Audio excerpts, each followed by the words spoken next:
자, 이번 시간에는 2025년도에 전면적으로 시행하는 고교 학점제에 대해서 알아보겠습니다. 2025년도라 하면 올해 중학교 1학년에 입학을 하게 되는 그 학생들부터 적용되는 고교 학점제입니다. 그런데 이게 2025년에 대해서 갑자기 샥 진행하는 게 아니라 점차적으로 단계적으로 이행하겠다고 작년 8월 23일 날 교육부에서 이행 계획안을 발표했습니다. 이 내용을 토대로 해서 고교 학점제에 대해서 알아보도록 하겠습니다.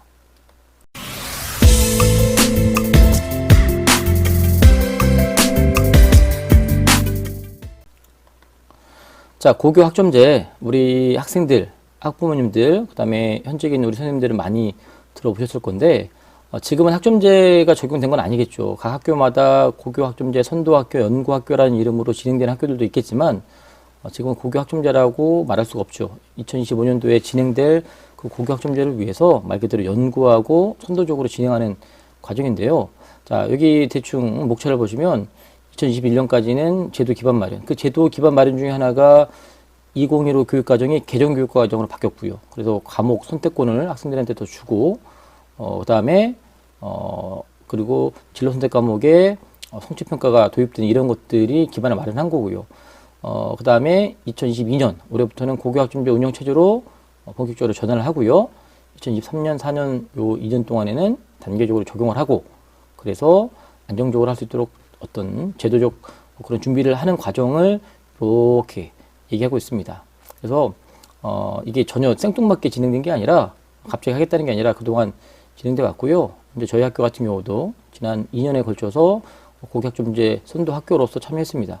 근데 참 재밌는 건 뭐냐면 물론 학교 현장에서는 어떤 변화에 대해서 솔직히 좀 부담스러워하고 어려워하는데 여러 내용들이 있는데 올해가 되면 자 이렇게 시도마다 연구 선도학교에 대한 그 퍼센테이지가 어떻게 되냐면 올해 2022년도는 부산, 경기, 충북, 전남, 전북 요 시도에 해당하는 학교는 100%가 연구 선도학교입니다. 그리고 2023년이 되면 또 이렇게 확대가 되고 24년이 되면 이렇게 확대가 돼서 2025년이 되면 모든 학교가 말 그대로 고교 학점제로 전환됩니다. 그러니까 저희 학교 같은 경우는 지난 2년 동안에 고교 학점제 선도 학교라고 있었는데 올해는 경기도 저희 학교 경기도에 속해 있는 학교이기 때문에 모든 학교가 다 선도 학교인 거죠. 그러니까 우리 학교만 뭔가 특별하다라고 보기 어려운 거죠. 이른바 미래 학교의 모습이 이제 경기도 포함해서 부산, 충북, 전남, 경기 여기는 다 적용이 되는 겁니다. 자, 여러 가지 내용들이 있는데요. 시기를 보면 자, 학점제니까 기본적으로 학점으로 이제는 모든 것들을 계산할 수밖에 없는 겁니다. 2025년도에 전면 도입, 현재 입학한 중학교 입학한 학생들을 전면 도입인데 거기 해당하는 그럼 2023학년도라는 건 현재 중3 학생들이 되겠죠. 이제 중3으로 올라가는 그 학생들부터는 단계적으로 바뀌고요. 올해는 여전히 이전 시스템으로 움직이지만 아무튼 제도적으로 많이 이렇게 단계적 이행을 하기 위해서 준비를 할 겁니다. 여러 가지 내용들이 있는데 그 내용들이 사뭇 어렵게 느껴질 수도 있고요. 그리고 또 이런 어려움 때문에 우리 학부모님들, 학생들 그리고 심지어 현장에서도 되게 마음이 불편할 수도 있고 또 어려울 수 있습니다. 그리고 당장 모든 것들이 마지막에는 이렇게 옳은 현상은 아니지만 여기 같이 판단하기는 어렵지만 대학 진학과 연동되기 때문에 이런 것들이 유불리가 어디 있는지 과연 우리 중학교 1학년 입학하는 우리 학생을 둔 학부모님들, 학생들 또 현장에 지도하는 선생님들은 어떻게 준비해야 되는 게 맞는 건지에 대한 고민을 한번 해보도록 하겠습니다. 자, 이런 내용을 이른바 Q&A로 이렇게 해놓은 이 자료를 가지고 한번 말씀을 드려보도록 하겠습니다. 자, 단계적 이행 계획 발표한 이유는 뭐냐? 그 다음에 2025년도에 적용되는 거하고 그 다음에 이 단계적으로 적용되는 거 뭐 차이는 뭐 이런 질문들이 좀 있죠. 질문에 답을 한번 볼게요. 발표한 이유는 말 그대로 뭘까요? 로드맵 설정한 거죠. 뭐 한 방에 바로 팍 가면 어려움이 있으니까 단계적으로 한다는 거고요. 그 다음에 18년부터 준비해 왔습니다. 그죠? 점차적으로 아까도 말씀드렸지만 저희 학교 같은 경우도 지난 2년에 거쳐서 선도학교로서 이른바 실험 같은 걸 많이 했고요. 그 핵심은 뭐냐면 과목 선택권을 많이 늘려줬습니다. 아이들로 하여금 과목을 선택하게끔 만들고 또 거기에 파생한 여러 가지 문제점들도 분명히 있었고 또 그 문제점들에 대한 나름대로 학교 나름대로의 어떤 해결 방안도 모색해 왔죠. 자, 그러면 2023년도와 4년도, 즉, 현재, 중학교 3학년, 그죠? 중학교 3학년에 올라가게 될 이 학생들과, 그 다음에 현재 중2으로 올라간 학생들한테는 단계적으로 적용이 됩니다. 이른바 학점이라는 용어를 쓰게 되는데, 그때,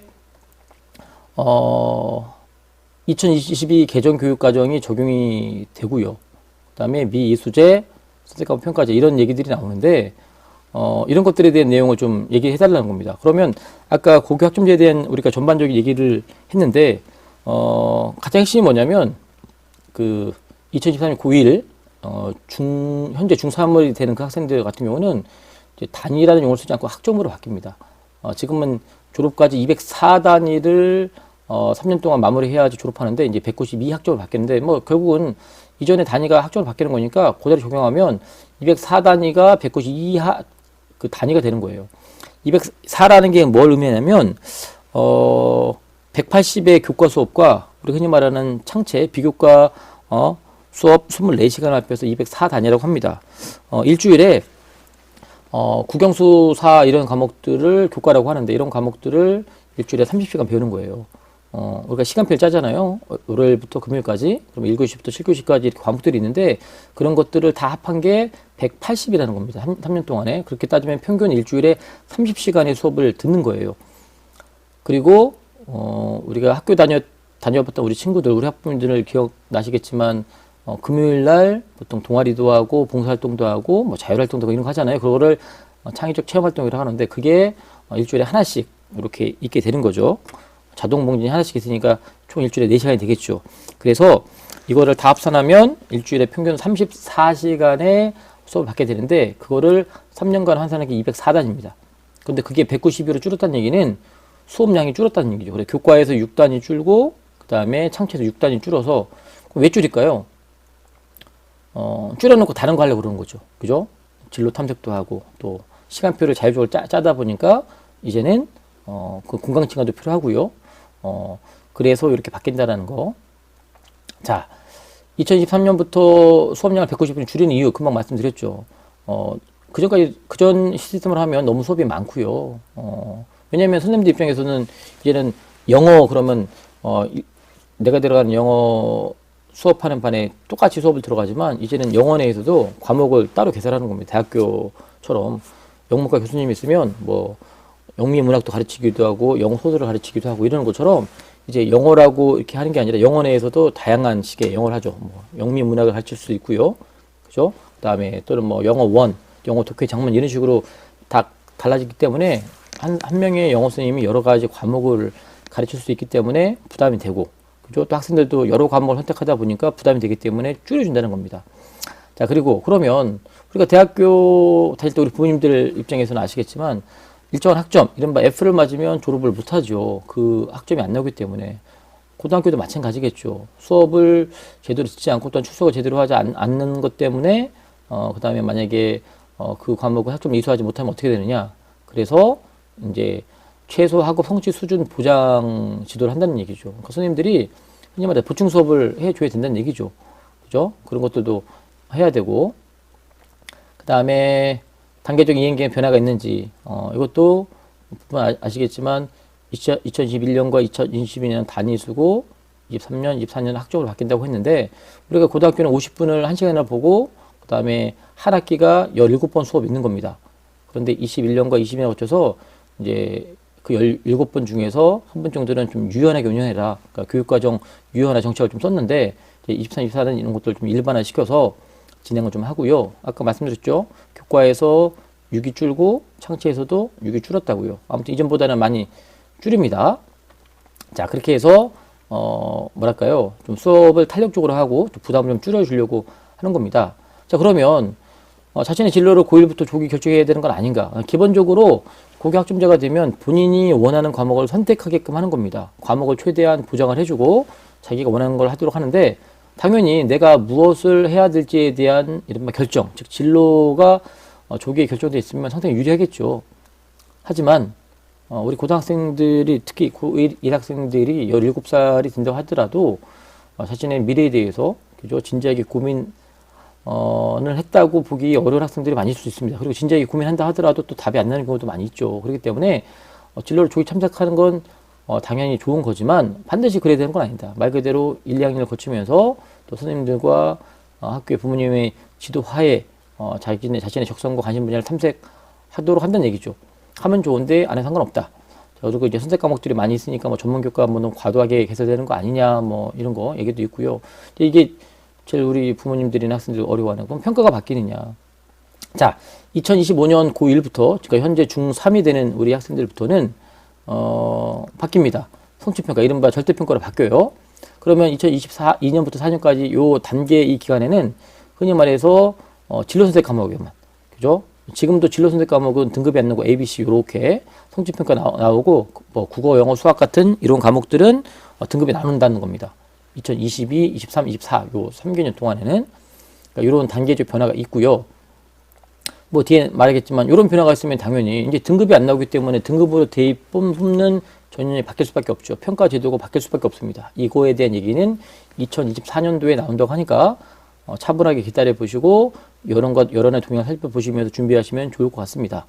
자, 그 다음에 아까 말씀드린 최소학업 성취 수준 보장 지도가 실시하는데 이게 미수제. 그러니까 미수제는 우리 예전에 대학으로 따지면 F 맞은 겁니다. F 맞으면 그 학점 못 받는 거예요. 근데 고등학교 아이들한테 수업 학점을 이수하지 못했다고 다 유급을 시키면 엄청난 혼선이 있겠죠. 그렇기 때문에 최소 학업 성취 수준 보장 지도가 뭐냐? 쉽게 말해서 미이수하지 않도록 선생님들이 철저하게 관리하라는 거죠. 이론적으로 따지면 예를 들면 학업 성취율이 40% 이상이다. 100점 만점에 40 이상을 넘어야지. 수행평가와 중간고사, 기말고사 합산한 점수가 40점 이상이 돼야지만 예를 들어 점수를 통과하는 기준을 잡았다. 아까 제가 말씀드렸죠. 저희 학교 같은 경우는 2년간 고교학점제 선도 학교로 있었는데 제가 이제 영어를 가르치고 있기 때문에 영어에도 이런 학업 성취율을 적용을 하고 봤습니다. 처음에는 30점으로 잡았습니다. 그런데 50명 넘는 아이들이 나오더라고요. 통과 못한 아이들이. 고교학점제 같았으면 이른바 미유수가 됐겠죠. 유급이 될 수밖에 없는 겁니다. 그런데 그냥 놔두는 게 아니라 이제 1학기 끝나고 1학기 여름방학 때 이 학생들 데리고 이른바 보충 수업 같이 운영을 합니다. 대학으로 따지면 썸머 스쿨이 되는 거죠. 그리고 나서 다시 가르치는 내용에 대해서 또 평가를 하고 또 지도하는 내용들을 토대로 해서 이제 결정하는 거죠. 물론 의무사항은 아니고요. 선도학교다 보니까 해본 겁니다. 이런 노력도 했지만 2학기 때는 학업 성취율을 과감하게 더 낮췄습니다. 20%로. 그래서 이거는 상황에 따라서 학교에서 이렇게 탄력적으로 운영하는 어떤 제도적인 장치가 있을 것 같고요. 물론 그런 학생들이 많으면 당연히 선생님들에 대한 부담이 크겠죠. 방과 후나 아니면 방학 때에도 아이들을 지도해야 된다는 그런 부담이 있는데 아무튼 이런 식으로 뭔가 이수 조건이 안 갖춰 있는 아이들 이렇게 커버할 수 있다고 이렇게 보고 있는 거고요. 당연히 교사들 업무 부담 증가하는데 업무 부담 됐죠. 힘듭니다. 방학 동안에 수업하느라 힘들었는데 아무튼 제도적으로 할 거고요. 그 다음에 교원의 지원, 이건 뭐 선생님들 입장이니까 우리 부모님들 입장에 놓고 보면 가장 이런 거죠. 학교 격차. 이론적으로는 격차 낼 수밖에 없죠. 그죠? 일단 고교학점제의 가장 커다란 메리트는 본인이 희망하는 과목들을 선택해서 자신만의 시간표를 가지고 수업을 듣는 겁니다. 자기의 흥미와 적성과 진로에 맞춰서. 그런데 이거를 커버해 줄 수 없는 지역들, 그 다음에 학교들이 있을 수밖에 없죠. 당연히 우려가 됩니다. 자, 이런 것들은 이른바 공동교육과정, 그 다음에 코로나로 인해서 의도하지 않았지만 우리가 이제 확인했던 온라인 공동교육과정 같은 거, 그죠? 충분히 줌으로. 그 당시 이제 나중에는 줌이란 프로그램이 아닌 다른 원격 수업 시스템이 있을런지 모르겠는데 아무튼 충분히 가능한 걸 확인했기 때문에 그런 식으로든 그래서 예전엔 클러스터라는 이름으로 공동교육과정 이런 식으로 해소할 수도 있다. 하지만 아무튼 농어촌 지역이나 소규모 학교에서는 약간은 손해볼 개연성이 있죠. 자, 대입 변화 이루어지는가? 이루어집니다. 이루어질 수밖에 없습니다. 자, 2015 해준 교육과정이 이제 2020 4학년도, 5학년도, 6학년도, 7학년까지 진행이 되죠. 그런데 이따 뒤에 말씀드리겠지만 이것 때문에 교육과정도 바뀔 수밖에 없습니다. 그리고 2025년도에 고교학점제가 전면 시행이 되면 그 학생들이 대학 가는 연도가 2028학년도입니다. 그래서 2028학년도 대입은 바뀔 수밖에 없습니다.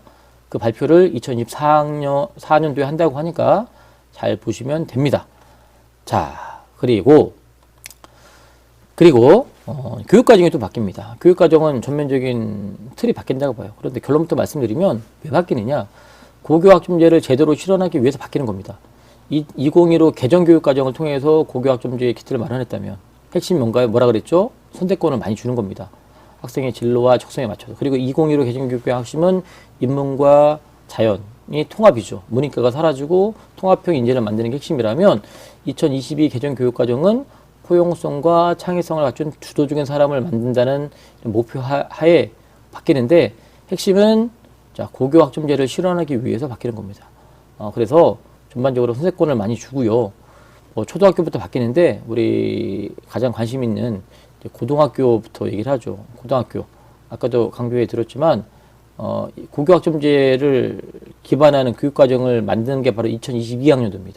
그러니까 2022학년도 개정 교육과정이라 함은 2025년도에 1학년이 되는 우리 이른바 고교학점제가 처음 구현되는 그 학생들을 위한 교육과정입니다. 아까 말씀드렸죠. 단위가 학점으로 바뀌고요. 그 다음에 한 학기 17회 수업을 하는데 마찬가지입니다. 그런데 이 단계형 기간에는 17단위를 17회를 16+1로 운영을 하고 그 다음에 개정 2025년이 되면 16회로 좀 줄이는 거죠. 유연하게. 그 다음에 204단위를 192학점으로 바꾼다는 거. 그리고 교과를 재구성한다. 이건 2015 개정 교육과정에도 됐지만 교육과정 재구성이 있는데 지금은 공통과목 1학년 때 배우는 그러니까 2015 개정 교육과정 말씀드리는 겁니다. 1학년 때 배우는 공통과목 그 다음에 2, 3학년 통해서 일반선택, 진로선택. 일반선택은 등급이 나오고 진로선택은 ABC 성취 수준이 되는 건데 이거를 일반 진로 융합선택이라는 이름으로 좀 바뀌죠. 융합선택이라는 게 새로 들어왔습니다. 그리고 학점의 기본 단위 지금 5단위 플러스 마이너스 2인데 4 플러스 마이너스 1로 바꿔놨습니다. 그만큼 예를 들면 5 플러스 마이너스 2면 7 아니면 3이잖아요. 그러니까 7단위가 되게 큰 거, 일주일에 7시간 배운다는 얘기입니다. 그런데 4 플러스 1은 5 아니면 3이잖아요. 그러니까 뭔가 규모가 작아졌죠. 규모가 작아진다는 얘기는 더 다양한 과목들을 개설, 그래서 유연성 확보라는 개념이 그런 겁니다. 학점도 필수 기수 학점, 국영수, 한국사 포함해서 필수적으로 배워야 되는 학점들이 있는데 94에서 84. 그러니까 반드시 이 과목은 들어야 된다고 하는 그 학점을 줄여놨어요. 그러면 그만큼 선택권이 많아지는 거죠. 뭐 이런 식으로 해서 그리고 고교 학점제가 되면 이제 과목을 이수하려면 자 3분의 2 이상 출석해야 되고요. 아까 말했죠. 이제는 3분의 2 이상 출석을 못하면 졸업 못했는데 여기다가 40% 이상의 성취율이 있습니다. 일정한 점수가 나와야 된다 이거죠. 그럼 학점이 취득이 되는 겁니다. 그래서 이렇게 3년간 192학점을 취득하면 졸업인데 이런 쪽 따지면 그러면 졸업 192학점을 취득하지 못하면 졸업 못합니까? 이런 쪽으로 맞는데 그런 학생이 안 나오도록 이른바 미이수 도입을 해가지고 어떤 식으로든 이제 안 나오게 하는 거죠. 방학 동안에 집중수업 보강해주고 하면서 자 그리고 뭐 이런 식으로 이제 진행이 된다는 얘기인데 아무튼 고교학점제를 실현하기 위해서 교육과정도 바뀐다 알아두시고 맨 마지막으로 드리고 싶은 얘기는 여기 이제 단계별 적용 일정이 나옵니다. 학점제가 거의 같이 맞물리죠. 현재는 2025년도 전면 도입이니까 초등학교 3, 4학년, 중학교 1학년, 고등학교 1학년에 모든 그러니까 그 교육과정이 바뀐다는 얘기는 쉬운 말로 하면 기존에 쓰고 있던 교과서가 다 바뀐다는 거고요. 그죠? 단순하게 작게 보면 교과서가 바뀌는 거지만 크게 보면 틀 자체가 바뀐다는 겁니다. 그게 2025년 고1이니까 2022년에 중학교 1학년이 되는 학생들이 되는 거죠. 그 학생들이 이제 전면적으로 실시가 되면 이 학생들이 대학에 가는 2028년도 입시에서 지금과 다른 대학 입시도 나오겠죠. 그거에 대한 발표를 2024년도에 하기로 했기 때문에 지금 중학교 1학년 입학하는 자녀를 둔 부모님과 우리 학생들은 면밀하게 관련된 교육 뉴스를 살펴보시고 맞춰서 준비하시면 됩니다. 단순하게 어느 학원 어떤 과외를 듣는 거에 대한 관심이 아니라 진로를 탐색해서 자기 진로에 맞는 적성에 맞는 흥미에 맞는 교과목을 선택해서 그것을 열심히 공부해서 거기에 맞는 입시 제도에 맞춰서 대학 가도록 해야 됩니다.